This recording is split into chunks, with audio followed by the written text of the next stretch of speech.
अनि फ्रिजलाई तोड्नलाई पाक्सिन लाने तोड्दिने भएर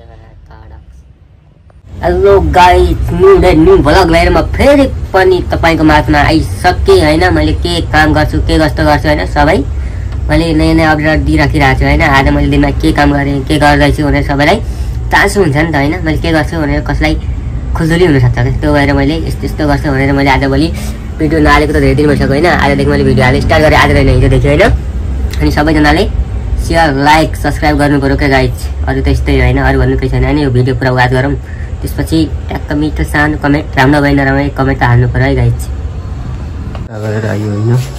अब यस्तो लागिरहेको छ नि झाडु समातेर जान कि जान भनेर हैन रुगा लागेर घाँटी पनि ट्याक्क लगाइरहेको छु। झाडु यस्तो हानिन्छ नि लिन्छ हैन। हेलो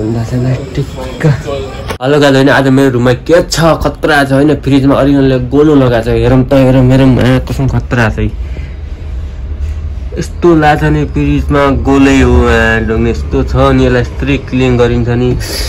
यो पानी बाहिर आउँछ भने मैले सर्लक्कै लाग्यो हैन। आइसले मात्रै भरेको छ हैन। चिसोमा पनि यस्तो आइस हुँदो रहेछ हैन। चिसोमा जन हुन्छ हैन। बब्बाल गरम भयो त पग्लिन्थ्यो हैन। यसलाई अनि सफा गर्नलाई मैले रेडी गरिरहेको छु हैन। यस्तो छ नि हाल यसको त खतम भइरहेछ हैन। अनि यस्तै हो। अनि म रेडी छु नि फ्रिजलाई तोड्नलाई पाक्सिन लाने तोड्दिने भएर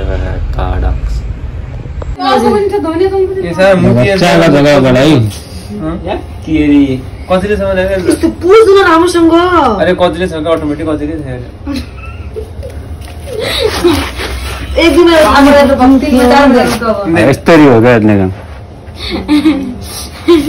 यता मालिक नि दुईटी यता फ्लाइटको ओनर